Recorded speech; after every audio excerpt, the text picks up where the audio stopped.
It's checking in with Anthony and Glenn, teaching you to be the hotelier that you wanna be.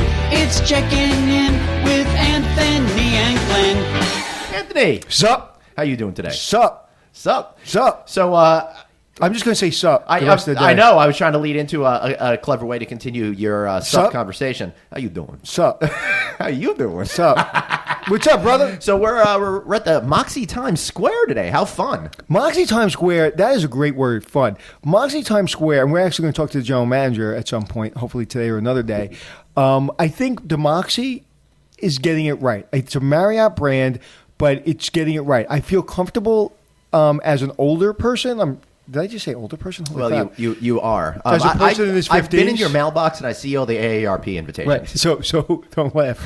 So a person in my 50s can come here, still feel kind of cool and young and hip, but also feel comfortable. When I was downstairs having a meeting before, I was very comfortable. Grab and go if you want it, or you can get a waiter. It's very comfortable. And this room, even though it's a suite and it looks like it's almost a standard room that's a little bit bigger, I feel very comfortable. It's very hip, and it's got kind of weird or cool artwork, but everything works and everything's functional, and the couch is comfortable, and most couches in hotel rooms aren't comfortable. There's places to put all of your clothes on hooks everywhere. I just think it's kind of cool, and I think it's also very service oriented, whereas most of these 3.5-star brands, 3-star brands aren't service oriented. So I feel really comfortable every time I go, and it smells amazing. So are you saying you're hooked on the Moxie?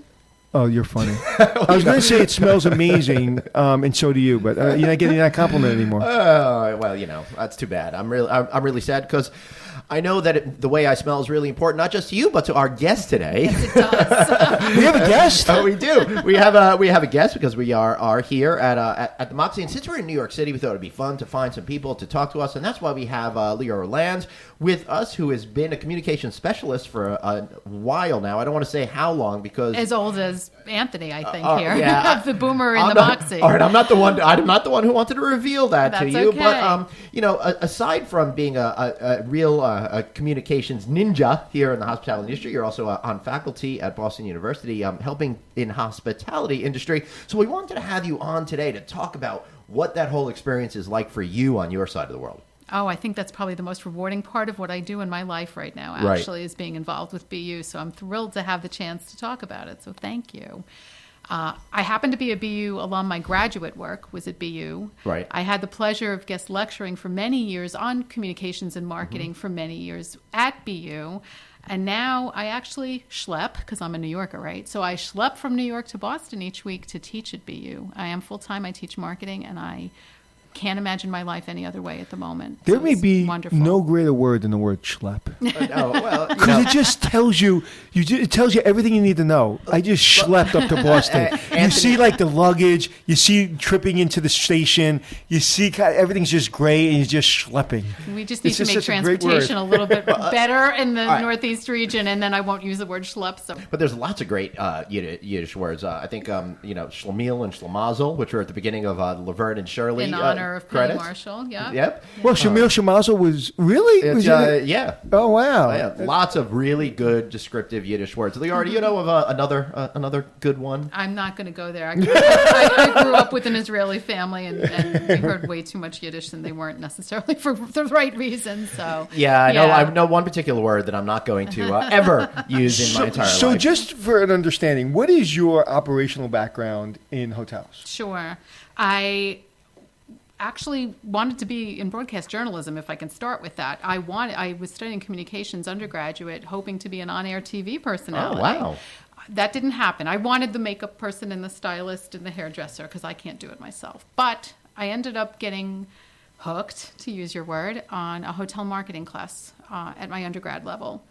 And that professor actually commuted from Florida to Ithaca, New York on a Sunday to teach that class on a Monday and fly back. And wow, that professor is shaming you with your New York to Boston. Well, that's what made me realize I could do it too. Right. If he did this and inspired me, maybe I could do the same and pay it forward. But that put me on a path. And then And what were you studying at the time? Communications and broadcasting. Okay, and so it wasn't hospitality at all? No, but with that one class in my junior year, then I started taking more hospitality marketing classes and said, okay, I think I'm finding a path that I am enjoying.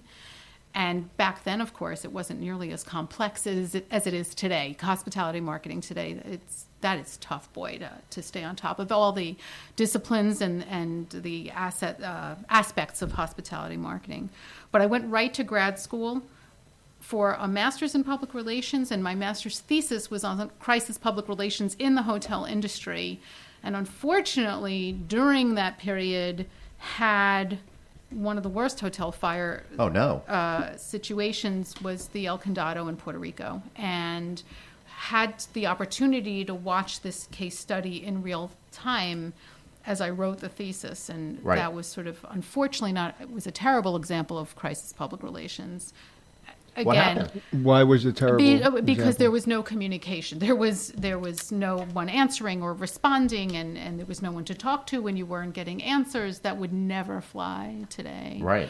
The tools also today are different. So of course you have to make it work today because there are too many tools. Back then it didn't. So it was sort of an interesting case study on what not to do as we were learning about, because hotels are very sexy places for people to do crazy things sometimes, so lots of things can happen at a hotel. Well, it seems like when you go to a hotel, you give yourself permission to do stuff you would never do at home. I guess that's some of the folks there, but I'll fast forward for a moment. I had 10 years on property at Sheraton Hotels in New York, handling public relations and advertising, and loved it.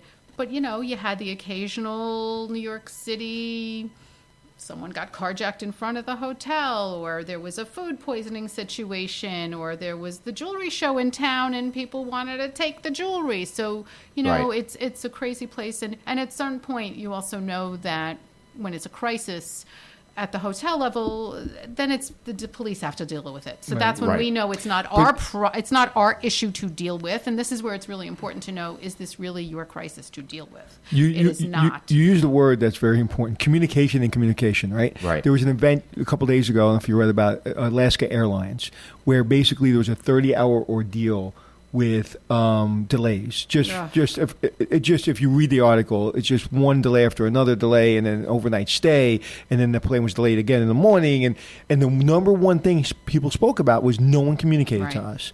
Right. It's like, listen, it's a bad event. It happens. Malfunctions happen, bad weather happens, but nobody spoke to us. And I have a friend, Carla Cacavalli, who's a PR expert, and she was dealing with the Natalie Holloway situation. Oh, boy, in Aruba. And she was the PR person for Aruba. Yeah, that's tough. And talk about crisis management. Just to fill in people who don't remember that particular situation, the girl was on vacation and she disappeared, and it turned out that she was murdered by somebody who wound up fleeing the country. Yes, right? and he actually got convicted of murdering somebody else. Matter of fact, if you want to listen to that, that's on my other podcast called Extraordinary, where I interview Carla Cacavalli about her experience in this industry, and she talks about that incident. That's fascinating. So anyway, crisis PR was what I studied. And then from graduate school, when I was in grad school, my classes were at night. So I pushed my way into, during the day, to get 2 internships. One, I literally knocked on the door and said, you don't have to pay me, just take me.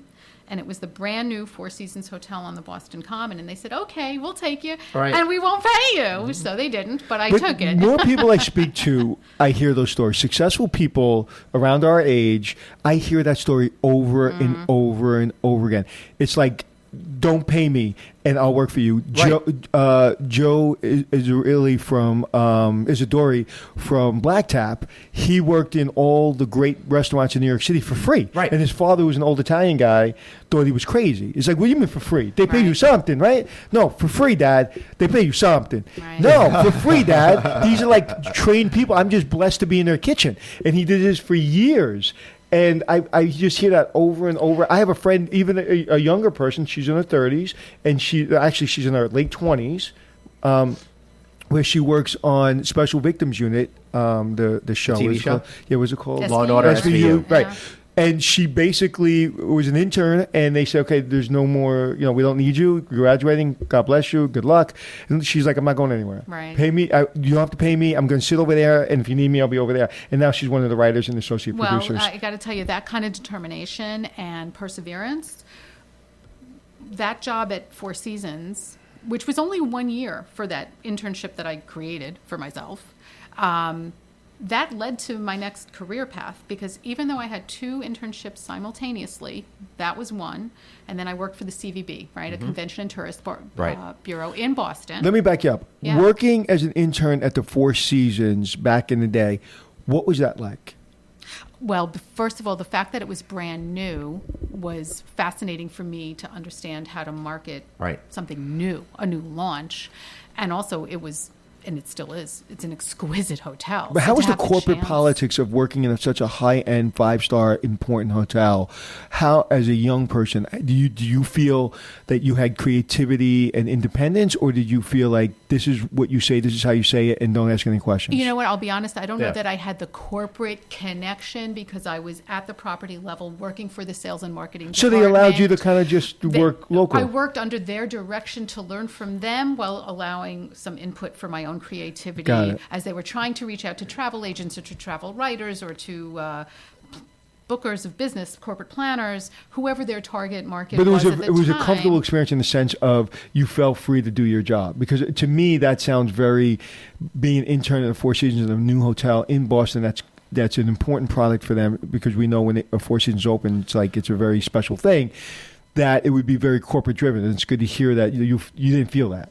I didn't necessarily have that connection, so I'm sure whatever the folks was reporting to at the time had the corporate, drive and that corporate push and pull. So I didn't necessarily feel it. I just sort of enjoyed the experience of this new luxury Boston iconic building and learning from people who had been with other Four Seasons, so that they were the right people to learn from, because they weren't new to this. They knew what they were doing, and that I could contribute. That was awesome. Where that led for me, and one of the lessons that I tell folks is I stayed in touch with them. So even though that period of time was a finite 1 year, I stayed in touch with them, because ultimately one fabulous gentleman who I reported to went to a company that was based in Boston called ITT Sheraton. So that's how 4 years later I got a phone call from this gentleman who said, "Do you want to go back to New York by any chance?" My other position at the same time, so I juggled 2 internships at the same time while I was in grad school. Yeah, I was determined to get in, and I worked at the CVB, and that led to my full-time job. So I was there full-time as a PR person for the city of Boston's tourism office, which had its share of crises at the time too, and fabulous, proactive experiences. And at the Four Seasons, and that Four Seasons is what, after 5 years or 4 years later, they came back to me and said, "Hey, we're at Sheraton. We're at ITT Sheraton." And I keep prefacing ITT. Right, because that's the old Sheraton's company. had its generations, right? Yep. And its evolutions. And that brought me back to New York. So you've had a great career. You have a great career. You're obviously very educated. You have your, you went to BU. You have your master's degree. Do you feel what helped you more in your career, your education or your ability to connect with people and your ability to stay in connection with people? That's a good question. That's a tough question. While you think about that, Anthony, I'll say I think what I've seen in my in my life is it's really about what you do, not where you come from, unless you're like at Harvard or something like that, right? I in my entire career, it's the only way people ask what college I've been to is in the context of football. Not in the context, or basketball, not in the context of actually doing anything. It's what you put into it. So don't feel that you have to go to a super expensive school because you think it's going to do better for you. The internship way in, and having grit, determination, and really putting out skills and learning is what is going to get you there. Absolutely. But with that said, like you said, a Harvard or Yale, whatever, that's a big calling card as well. Absolutely. But I've had people that worked for me from Cornell, and they weren't very good. And I've had Cornell students that were amazing. Right. So it's like you said, what you put into it. So the Cornell, it's like having an actor for a father. He may be able to put a script in your hand and say, you can go read for that at my friend's place, but you better have the talent, right? So if you went to Cornell, you still better, when you get to the hotel, you better grind. You still have to deliver. Listen, in my case, I think I have to say it's a combination, and that's not the diplomatic answer. I really think it's the truth. I did go to Cornell undergrad, but I was not a hotelie. I wanted to be that broadcast journalist, so I was not a hotelie. But I have to say, when I got to the point in my career after 10 years with ITT Sheraton, and then I went to HVS, which was run by a Cornell alum, the Cornell connection certainly helped because there were so many Cornellians in the group. However... First of all, love that word, Cornellian. Cornellians. My family makes fun of that. I like hotelli. They all say hotelli up there. Yeah, and they're very loyal to their hotel school. But I think... Listen, I was always in a communications and marketing role, so the connection and the relationship building is something that I'd like to think comes naturally to me and what helped me throughout my career. And there's no question that the ability to either connect with someone or stay in touch with someone helped my career path. How could it not? And I think just by the fact, even the example I shared with you, staying in touch with my Four Seasons colleagues who ended up somewhere else and then asked me to join them, that is about your network. But it also meant that they liked my work. Right. I worked my butt off. You have to have I both. worked my butt off. And I think that's an interesting point that you're making, is the whole idea of creating that strong network. You have to be completely ferocious and do the best job that you possibly can, but you also have to know the right people. So people say, so-and-so was lucky to get that job. No, they worked their ass off to be in the right place at the right time. But let's go back to the word ferocious. Yes. I also want to go back to the word lucky in a minute, Okay, too. Yes. so ladies first. Well, I think a lady will think, I got lucky to get that job. Yeah, but... I think women will tend to say, I was lucky. This fell into my lap, as opposed to giving themselves the credit that they actually earned the opportunity. And it's the same. That's the same thing that goes to why women always say sorry all the time for no particular There's no reason to apologize. Right, yeah. As a matter of fact, recently I was... My wife doesn't do that. You know what? Recently I was assisting one of my college roommates. Her daughter was applying to med school and has interviews. Med schools are interviewing. And I was working with her to make her more comfortable with what she had to share, because the truth is she's really well qualified. And she was just insecure in how she presented herself. And I was working with her on her communication and personal branding of herself. Right. And every time I tried to show her or correct her, or when we videotaped her, and she goes, I'm sorry. I go, why are you sorry? Look at the experience that you have accomplished and achieved. You did this. You have nothing to be sorry about. So that's my tangent. My daughter Mia sometimes says she's sorry. I like, you have nothing to be sorry about. Right. And she's she's a very talented young lady. But so to your point, I you know what, I haven't really noticed that or recognized that in the work environment where women say they're sorry. I haven't recognized that myself. But I've heard that from many women, but I've never really experienced that. Well, that's good. I'm glad to hear that. But the word ferocious, because if a man's ferocious, like he's intense and he's good, if a woman's ferocious, there's a different connotation of that, right? Right. But the word ferocious, no matter how you interpret it, is interesting, because ferocious doesn't mean mean, and ferocious doesn't mean a terror. Right. Ferocious means I just had a call with someone. They had to get back to me on something. I said, hey, can you just text it? I'm going to be in a meeting all day. Can you just text me your information? Kind of just jot down exactly what you need me to do. And within a few minutes, that person was just on it. Sent it to me, very detailed oriented, gave me 27 different ways to communicate to them.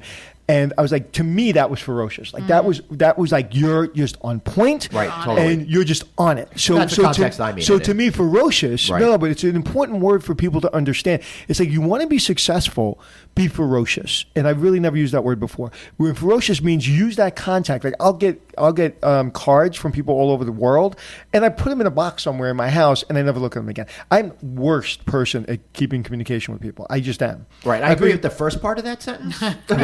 What? You're the worst person. Oh, okay. Thank you, Glenn. Yeah, no problem. Yeah, there'll be no snuggling later. I'm here to go. And so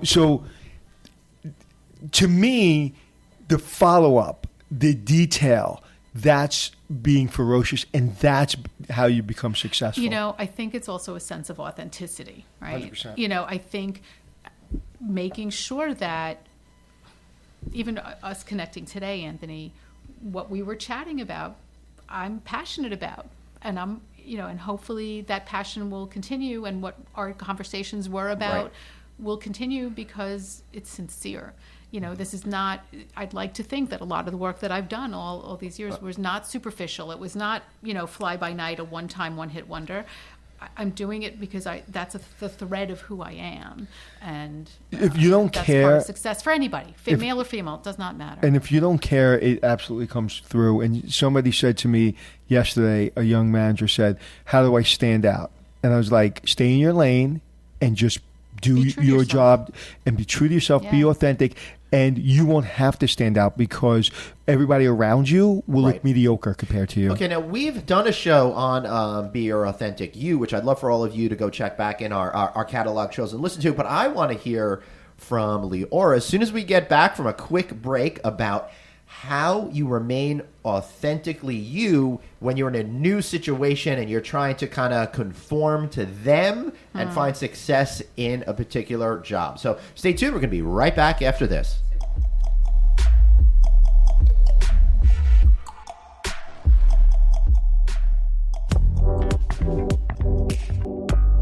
Hey everybody, Glenn here. So listen to this. Cobblestone Hotels is celebrating their 10th anniversary, and man, have they accomplished a lot in the last decade. Already they have more than 150 hotels throughout the United States, but they're in smaller and medium-sized markets. Those markets that the big franchise companies, they're underserving, they're overlooking, and in some cases just ignoring. But Cobblestone is an expert in these markets. And their president and CEO, Brian Wagernes, listen, I've gotten to know him in the last 10 years, and he has worked every job possible, including being an owner and operator. I can personally vouch for how awesome this company is, how awesome he is as an individual, because he understands the importance of finding the right combination of hotel brand and franchise owner. He's also an incredibly dedicated professional.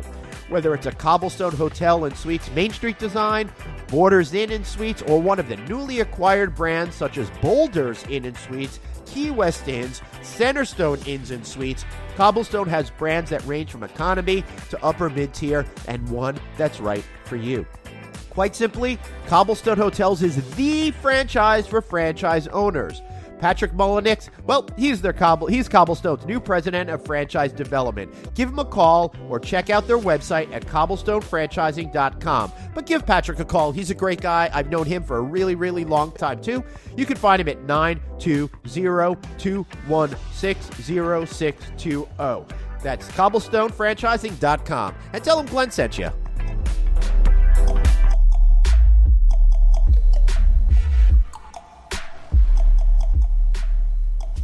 Hey, everybody, and welcome back to Checking In with Anthony and Glenn, our guest, Leora Halpern. So, Leora, before we took the break, I wanted to know from you, being authentically you is something that I think all three of us achieved in this room, but it's not something that comes easy, especially if you're trying to find success. If I was trying to be me when I was 22 years old, I'm not necessarily sure I knew who I was or how to negotiate being me within all of these rules and regulations that the workplace has set up that aren't spoken but seem really clear.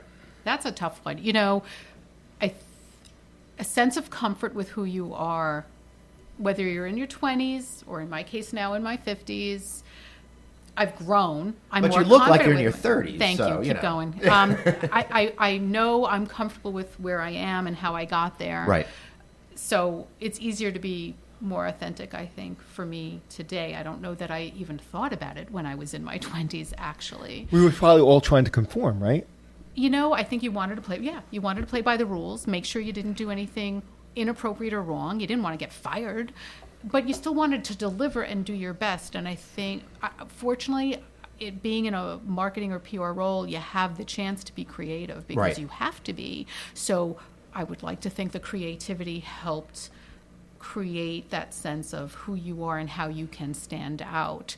I'd also like to think just my personal experiences, my family, the foundation that I set, and what I brought to the table with my relationships with my subordinates, with my superiors, that helped set a tone for who I am. But also your wins. You have to win. When people say to me, how do you become authentic? How do you have confidence? You have to win. You can lose a lot, but the wins is where you get your confidence from. And how to lose gracefully. I've had some not wins. We all have. I've had a number of opportunities, Not wins. promotions. I like They that. were Not not. wins. They were Yeah. not wins. Some of those not wins really help define who you are and make course. you a much, much better person. Oh, Listen. boy. With everybody wins a trophy culture, Ugh. doesn't and there's been. I think there's- it's a disservice. Right, it is a disservice, Yeah, and it's a there's disservice. actually a lot of things that talk to that, and Yeah. I really truly believe that you need to fail and get hurt. Not physically, hopefully, but you need to feel. You need to be sometimes balled up in a corner crying because you didn't win, in order to want to win more. And I think I'm actually. It also takes, sorry, Anthony, but it Go ahead. also really takes a really great leader. And I don't want to use the word boss, because to me there's a difference between a boss and a leader. But Yeah, I've had both. I've had both too. And it takes a really great leader, particularly on property at the general manager level. And I have to say I was blessed with fabulous leaders when I was with Sheridan, that when there was a not win, no one got fired for it. We handled it, we dealt with it, we learned from it, and we moved on. Right. And it takes a great leader to know that when someone has a failure or someone doesn't succeed at something or something just didn't work out and it may have cost us money at the hotel, that's not necessarily, depending on the severity of it, that is not the reason to get fired. And we learn from it and we know how to do it better the next time. When your team fails and you're a true leader, you're in front of that failure and you take it all. When your team succeeds, you're behind everyone just saying good job. And a boss is the person that steps out of the way, right? And says, oh, I thought I told you guys, the boss is the guy who delegates and steps away from right. it, right? And so I think a true leader, you never feel the real repercussions of a failure because the leader takes most of it. And I have to say, fortunately, I've seen that in action, which is great. Yeah, and I've seen the complete opposite, which creates a culture of fear in the workplace and prevents you from being your authentic you, because I think what happens is you start to feel that if you do something that you authentically feel is the right thing to do, you're going to get penalized for it, so you wind up being someone other than you were meant to be. I got to do a shout out. Paul O'Neill, who's Right. since retired from the industry, but who was with Canadian Pacific, and then ultimately he came to Sheraton, and then he went to Caesars in Las Vegas and then Atlantis in the Bahamas. But Paul was that leader. And Paul Burke, who Right. is now down in Florida, but I had the privilege of working for him and with him, and he's another one who's still in the industry and active. And I just got to shout out the two Pauls. They were great leaders when I was at Sheridan. What was a boss that you had, without mentioning names, that boss did that made him a boss and not a leader specifically? I think in terms of, I don't want to get too specific, Okay. but Because then people will know. it might get too clear. Specifically. It might get too clear, but I think, as we said before, Anthony, I think that the boss is the guy who does a great job delegating, but doesn't necessarily get involved until the very end when they take the credit for it. Right. And come on, and I think that also, whether that helps me or hurts me, but I'm someone who's always very much functioned as part of a collaboration. I perform better and I thrive better when I'm part of a collaborative effort and we're all in it together and there's that team camaraderie. And I'm the first one to try to cheerlead the team camaraderie because we all succeed. I really don't ever want the solo credit. That's not what I'm about. But I enjoy what I'm doing even better when I'm working with other people. So again, maybe it's back to the relationship building, and that's just what I know that the collaboration and the team is what makes me succeed, and I guess I look for those opportunities. And I think it's also part of your personality. You went into the communications business, and now you're a faculty at an incredible university. These are all things that require coming together. It's fun to come together at the faculty level. I am surrounded by incredibly smart instructors. They Right. all have their PhDs. I always bow down to them, doctor. Right. I call them doctor. They're fabulous friends, and it really is a family, I have to say, at Boston University. And I'm the one who brings, and many of my colleagues do bring real world experience, no question, but I'm Right. the one who brings probably 35 years of it. And so I know I have a different approach. I think I don't have the textbook approach. So that might startle some people in how I do things. But boy, I have to say this is a group that we really look out for each other's successes. So it's fabulous. Growing up in the industry, and I don't know how to ask this question other than, was it much harder being a woman in this industry?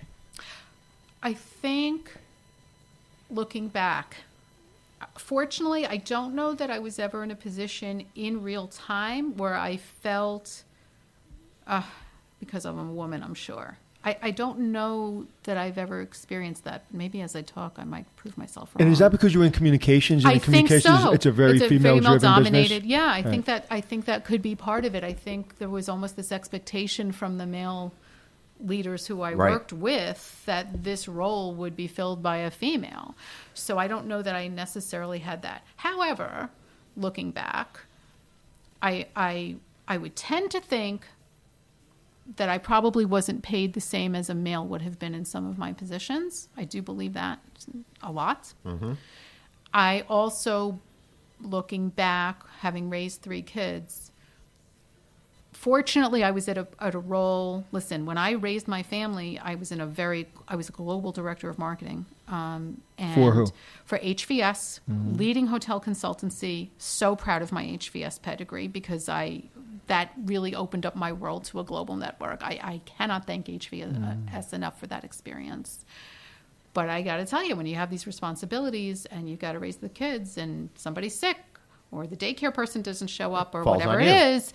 Yeah, and as I was saying, Anthony and I were chatting earlier, it does take having a great partner, Right. It takes having a great partner to help out. Knock wood, I got a great partner. So but I think maybe because maybe it's innate in women to have that sense of guilt, if I had to stay home and miss a meeting. But you know what? We made it work. We made it work. I think we all feel guilty at missing Yeah. meetings and staying home when you're sick. But I also fundamentally believe that our society has been structured in such a way that the parenting still falls more on the female in the household than the male participant in the household. Listen, I don't know the numbers to back that up. Neither do I. It's just- I couldn't tell you if that's Well, true. I or can not tell you today. when my kids were 5 or 6 years old and sick, they really wanted mommy to be home with Right. them, not me. Right. You I know? don't blame them. And mommy Yeah, well, really, right, exactly. and mommy really wanted to be there too. Yeah. I don't know. I think in the case fortunately with my husband, there were times where I just couldn't be that person, and he had to be that person, and he was, and we were able to make it work. So somehow, listen, we're all part of families, and somehow you just have to learn to make it work. Yeah. Now, I'd like to think that things are changing, but they are clearly not changing fast enough. I just had a conversation with a friend yesterday who's a very successful salesperson, and she is not getting paid the same and not getting promoted in the same way simply because she is female. And it's hard for sometimes men, I think, to really understand that. We tend to block it out, but what's the evidence of that? And I That's see the it all the hard- time, that's so I'm the not hard denying thing. it. It's the hard But what's thing. the evidence of that? Yeah, I know. Right. It's just, I've seen it all the time. it and falls in this weird amorphous area that you can't say this is it specifically, but we all know it to be true. Right. Listen, unless somebody knows what everybody else is getting paid at a comparable level, it's a hard thing to prove. But on the Right. same point, listen, how did I know that I was grossly underpaid? I looked at the numbers and the data when it came to what are other companies paying for that kind Right. of a position. So I knew I was grossly, underpaid. But okay, so you're grossly underpaid, and how do you go about acknowledging that first to yourself, having the evidence, and then being able to communicate that to your boss? And does a woman communicate that differently than a man? Okay, so I don't know how the men would communicate it. I know that I think what you just said is the way to do it. You need to have the data. You need to have the research and the numbers. So whether it's going to, in our case, HSMAI and taking a look at what they have for compensation surveys, or taking a look at whatever sources might have that available for you to make that, even if it's going to a recruiter or a headhunter or some kind of credible source to be able to give you a sense of, listen, you live in this part of the world, of the United States, the salaries are a certain way. Maybe in another part of the country it's different too. So you've got to Well, there's a know difference where you between are. Dubuque and New York. In terms of cost of living, Right. right? Really? So the salaries are going to change. So anyway, you have to do that, but you also have to have the guts to speak up for yourself, which I have to say, watching students now in a school where the population is probably 80% female at the undergrad and even at the grad level, the students are asking, how do we balance life and work? Well, they're impossible. Asking it. They're it's asking impossible. it. I think the answer is you make it work in the way that works for you. You have to create that setting. No two families are going to do it the same way. And I think they're also asking how, especially the girls, they are asking, how can I negotiate? So these are topics that the students in our industry And I think that's hard for know. both, female or male, because Sure I've it had a is. very difficult time Right. negotiating my salary. So basically, in the hotel industry, what you do is you leave. You leave and go get another job making more money. Right. And that's typically how I've made more money my whole career. But I think in reference to how do you negotiate or how do you ask for a raise, I think we have to know what boundaries we want to set.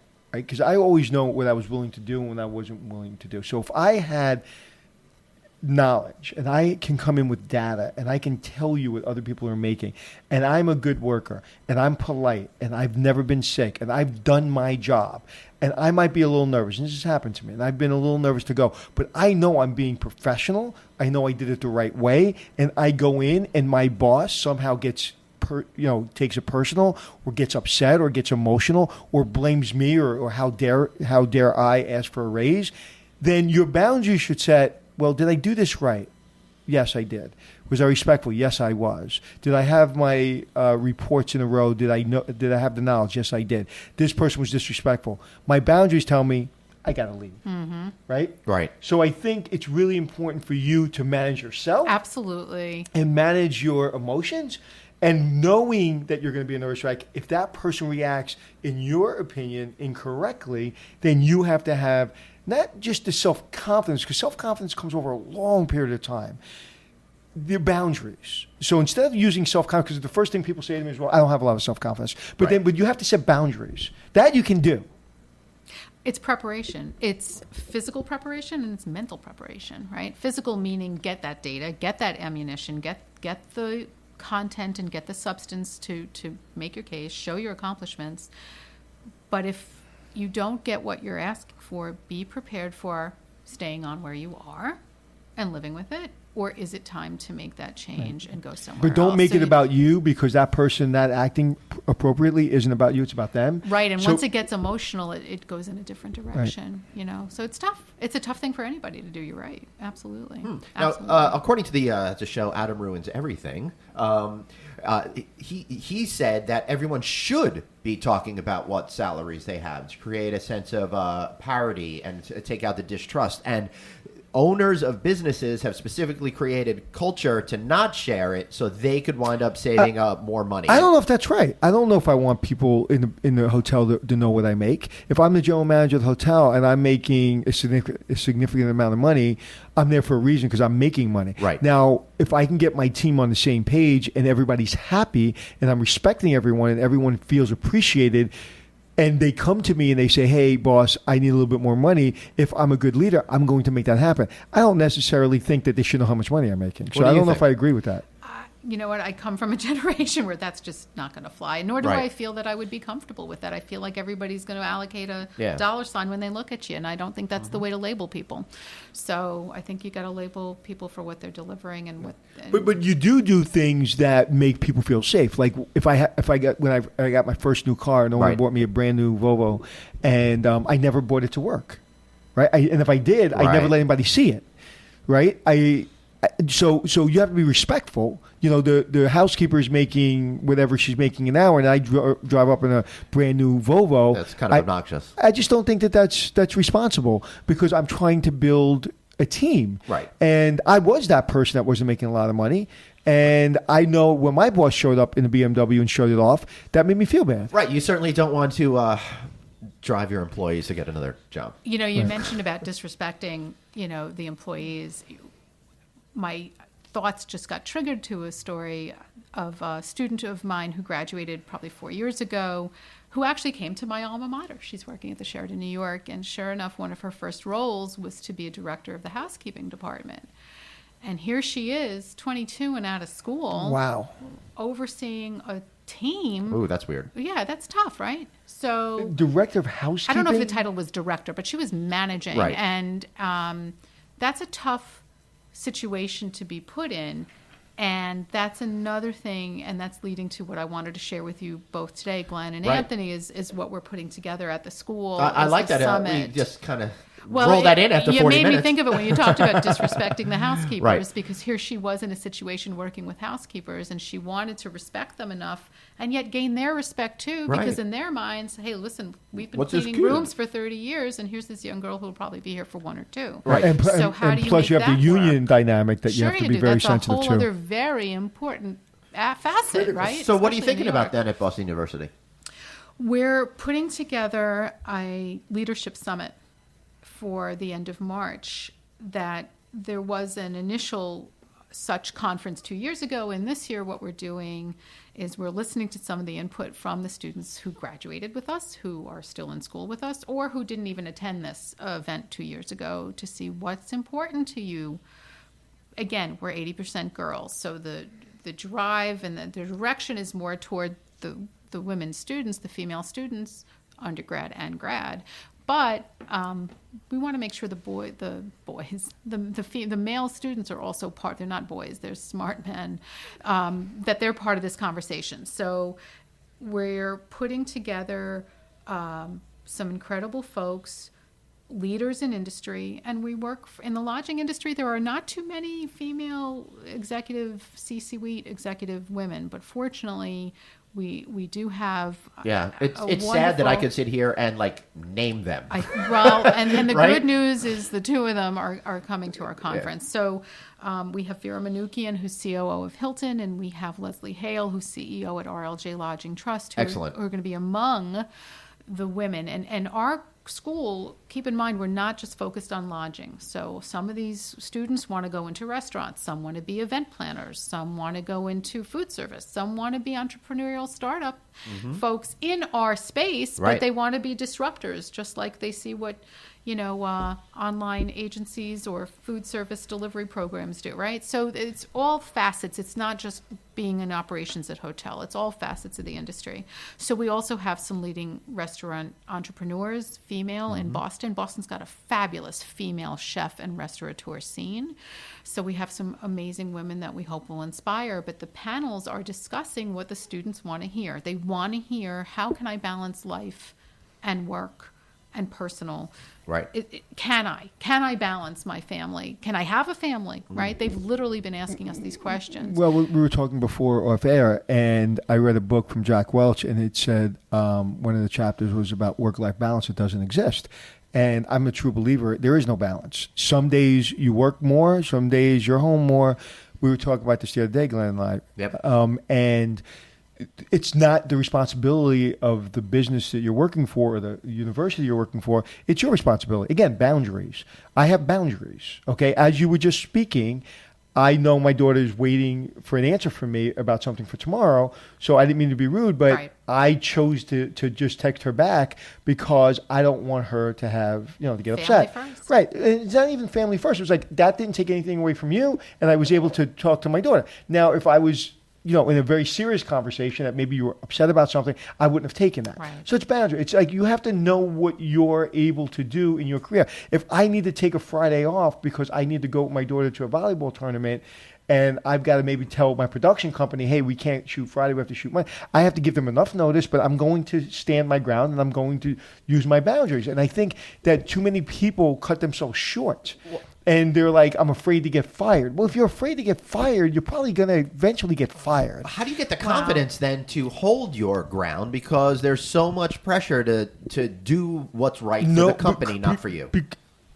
I have one thought. Yeah. I know in my case, especially when I raised my kids and I had a job that took me globally Right. to travel, it takes a village. Yeah, it really does. It takes a village. So listen, if I didn't have my neighbors, and even today, I've got one of my neighbors who gets me to the train so I can head up to Boston.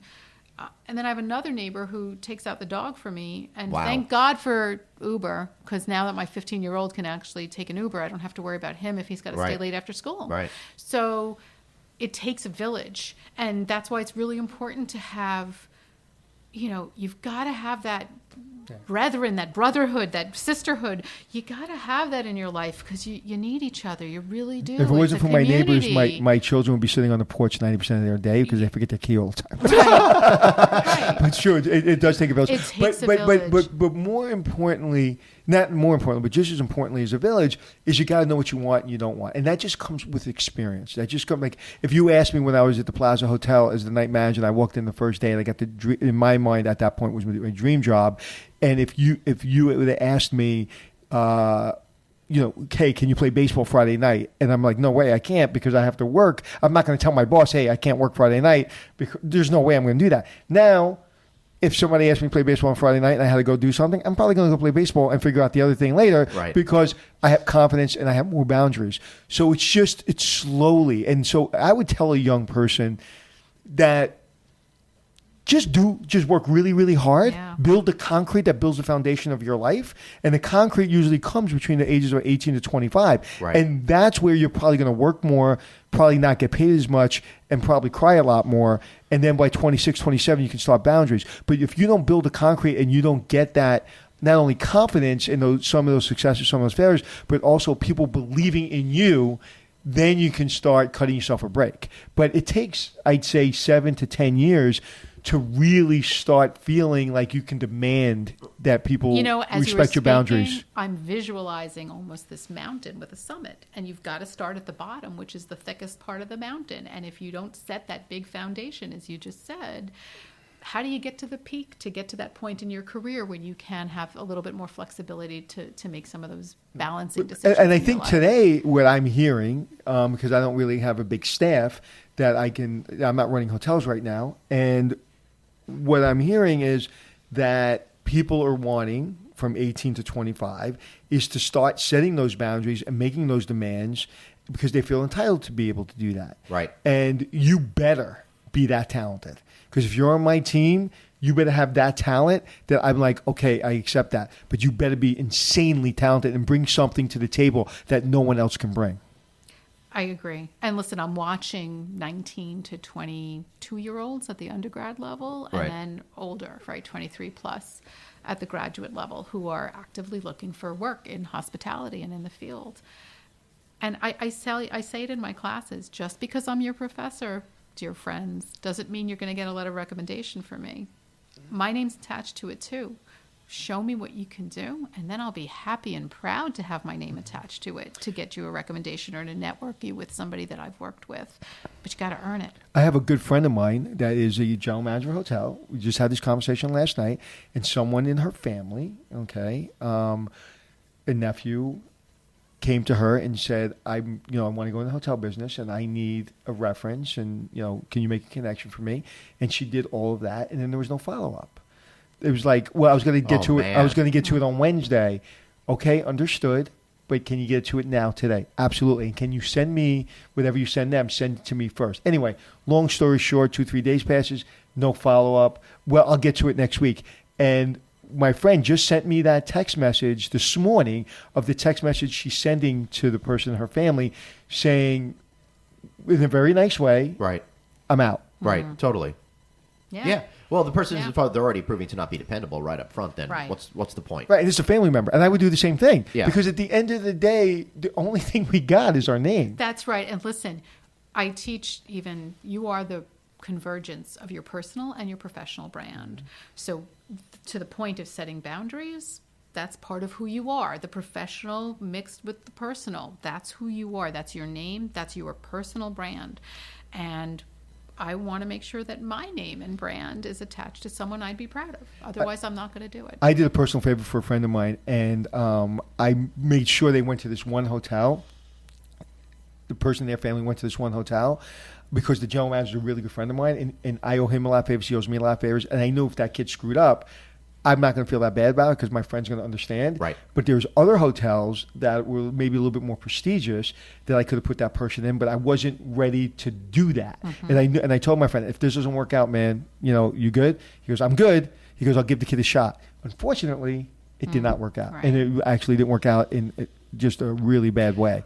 And I didn't feel so bad because I was smart enough to know, hey, dude, protect me on this one. Whereas when I do put my name on something with someone that I know is not going to give me a break, it's like, you better come to play. And we're in a hard industry, whether it's restaurants or hotels. The expectation of people, especially young people starting out or in an entry-level position or at the front desk or whatever the role, even in a restaurant, whether you're even at the hostess stand, they're long hours, not great pay. You've got to smile the whole time. Mm-hmm. When you think about it, we take it naturally. Service is in our blood. That's why we've been doing this. But, to expect that from young people, a lot of them have it in them, and they'll do it. But when you think about what the industry is asking, for some of us it came naturally, and we rode a ladder and evolved, and it was fabulous. But they've got to deliver. There's a lot expected on folks in these roles, and they need to deliver to succeed, and it does mean long hours, and it does mean nights, and it does mean smiling at everyone and thinking ahead and anticipating the guests' needs. That's actually a lot. You would hope it's innate, right? You want that to be in someone. And that leads to my next question, and I'm glad I've never thought about this before and never asked this question before. Right. But you just made me think. Yay. I came from, and it's very difficult. Something I've never achieved. Congratulations. I hope I could do that in the classroom. Yeah. Growing up and getting into this business, I was desperate. I was desperate for success. I was desperate to prove myself. Didn't have a big education. Didn't have a lot of people behind me. And I was desperate. So if you put me at the front desk for 18 hours a day, 7 days a week at the Plaza Hotel and paid me $3 an hour, I said, thank you, can I have another? And so I didn't have a lot of confidence, and I built my way. So I wouldn't say I'm in this business because I loved helping people or I love hospitality. I was in this business because I wanted to prove to myself that I'm not a schmuck. There's your word. And that I can have some ability, right? So I was just struggling up the ladder until I didn't have to struggle anymore, and I had a little confidence. Right? Is this an industry for people that kind of a proving ground when you come out of a good school, or you do have a big backing, or you do have heavy expectations on you? Is putting someone in a position to put them at a stand for 18 hours, put them at the front desk for 18 hours and work them 6 days a week or whatever it is, and just what it takes to grunt out this business, especially when you're younger. I mean, does that make like it's almost they have so much confidence and they know they can do so much more? Is it that much more difficult for that person? And that's why so many people don't survive it. Don't stay in it. You know what? I don't know that I'd use the word survive because they probably could. They just don't want to. So I think that's why a lot of young people don't stay. So coming into our business, being hungry and being maybe not the most confident person, does that help you or hurt you? Because coming in confident, I've seen a lot of people come in confident with a great education, work the front desk, and be out like in a week. But then I've seen kids that worked at McDonald's through high school, went to a community college, paid their way through the community college, took 3 buses to get to the front desk, and they thrived. Right. Listen, it's about connections. You're dealing with people, whether it's back of the house and the teams that you're working with or the folks that you report to, or front of the house because you've got all these guests who have all kinds of challenges for you or happy experiences. And hopefully, in some way, whatever the position is, especially if you're in operations and you've got that line-level guest-facing contact, then hopefully there's some kind of fulfillment internal about the connection and what you can do for that. And I think that's what will drive people. If you're talking about not operations, back of the house, accounting, controlling, asset management, some of the other sort of market studies, feasibilities, some other aspect of the industry, you have to really love it and have a passion. So I think that's very similar to probably any industry because I would think people would stick around because they like it. Mm-hmm. Excellent. I think we should probably wrap it up at this point. It's been a really great conversation. I'm glad it was interesting. Yeah. Well, the reason I do this podcast because I have a desire to make Glenn happy. That's right. Good. Because he's a miserable human, and I just want to make him happier every day.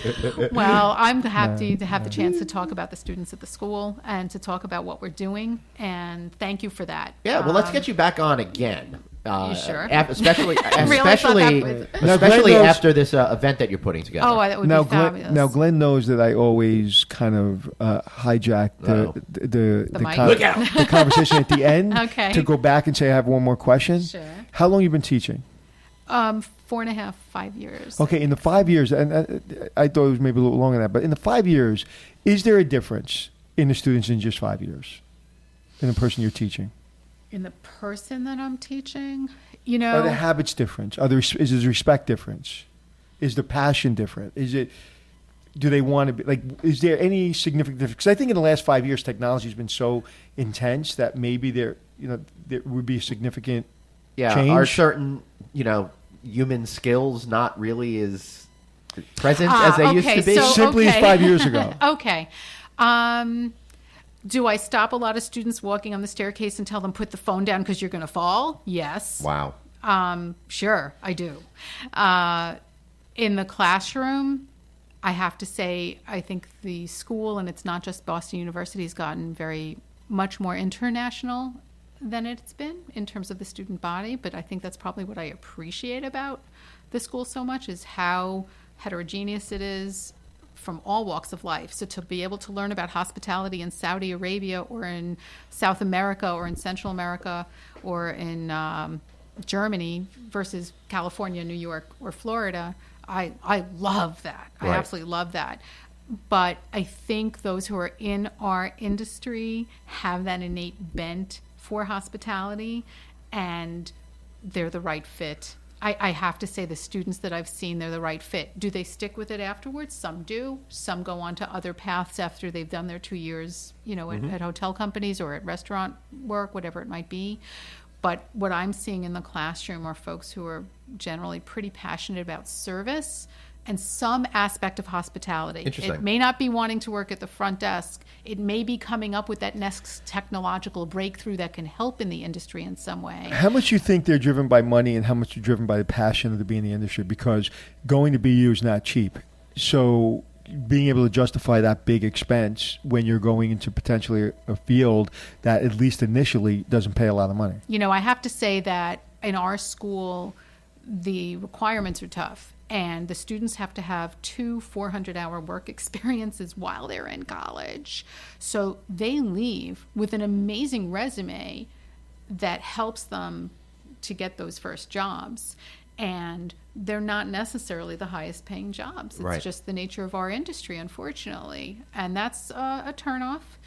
But these are kids who genuinely want to serve and be in the industry. So they love it, and they'll find some way of working with it. I think we need to learn as an industry, whether it's lodging or restaurants, how can we compensate a little bit better, I think. There's got to be some other creative ways of incentivizing and compensations, and hopefully the industry will go that way. But what I'm seeing in the classroom are passionate folks for our industry. I think we're in a great place. I had the privilege just a few weeks ago of being a host at STR's Market Feasibility Study competition at the HX show. Right. Oh, I would love to be there. It was fabulous, and these kids were so smart and so on it, and they just loved it, and you felt it. And boy, I think we're in a great place. So my daughter Nina came to me because I'm thinking she'd be good in hospitality, and I'm trying to get her to go to Cornell, right? BU, or maybe BU, hello, or maybe BU. BU. I was going to say, or maybe Excuse me. BU. And she looked at me with serious as could be. She goes, "But there's really not a lot of money in that." And I looked at her. I go, "You like the house you live in? Yeah. You like the car you drive? You know what? You like that brand new pool we just put in? I'm doing okay." Yeah. There's a lot of fulfillment in making, And there's a lot of money. Wait, but there's also a hell of a lot of money in our industry. You stick with it, whether it's operations or asset management or investment, and that's just lodging. Even with restaurants, a lot of our kids want to own restaurants. They want to own bakeries. They're entrepreneurial. They'll make their money. They have to work hard. I guarantee you make a hell of a lot more money being GM of a 5-star hotel in New York City than you would running a bakery. So there's a lot of money in the hospitality industry. It's just about how hard you want to work to get there. Right. Well, remember the bakeries and the restaurants are still part of our industry, and that's exactly what our students want to do, and to see that entrepreneurial spirit, which they're going to work hard to make their money, but they'll do it. Yeah. Well, let's wrap it up. Unless you guys want to talk a little bit about how in France a lot of the bakeries are closing right now because they're just not profitable anymore, which is very sad. Wow. But Leora, we like to end this show by asking all of our guests Tell us something we don't know. So tell us something about you that we may not know. When I was 20, in 1984, I was a volunteer in the Israeli army for a few months. A volunteer? Yes. So tell me about that. I worked on a tank repair base in Ashkelon with other 20-year-old mechanics. I was probably one of 3 women. Right. And that was the summer I learned how to take care of myself and grow up. And I'll leave it at that. I grew up that summer because I had no choice. My mom was Israeli, and I have family there and spent many summers of my childhood there. My uncles in Israel at the time looked at me, thought I was out of my mind for doing this. And it was probably one of the milestone experiences of my lifetime that helped shape me to just be able to be... Listen, being a New Yorker, I'm street smart, I'd like to think. Commuting to high school on the New York City subway system for 4 years, I grew up pretty street smart, but volunteering in an army, in the Israeli army, I like to think I can take care of myself. Wow. I have a lot of Israeli friends that send their kids to Israel, and they do such a good job with the connection of still keeping that Israeli connection. And they all come back when they're 19, 20 years old, and you see a difference. It's like going in the military. It's like I know when my friends go in the military 4 years later, they look different. I know when kids go for the summer in Israel and they come back, I was like, wow, they've matured so much. My friend sent her daughter there, and her daughter was 17. I was like, your daughter's in Israel all summer by herself doing whatever she was doing. And she came back and she was a different person. And it's so important. And I think the Israelis do such a great job of that, keeping that connection. Yeah. At least the people I know. Yeah, I say I grew up that summer, and I'm not sure if I've grown up ever since. Right. But I grew up that summer. Can you send Glenn name? It's so good when we have somebody on the podcast that's intelligent. I know. It really helps elevate us, doesn't makes it? me feel better that I'm actually leading in the classroom as opposed to sitting in the classroom. It elevates us, doesn't it? Exactly, but of course, I know Anthony's just really trying to make fun of my lack of intelligence. No, but the more she spoke, the smarter we looked. There you go. That's right. There you go. Happy to help. Thanks for being here, Leora. So for Leora, Anthony, and myself, Glenn, thank you so much for checking in. It's checking in with Anthony and Glenn, teaching you to be the hotelier that you wanna be. It's checking in with Anthony and Glenn.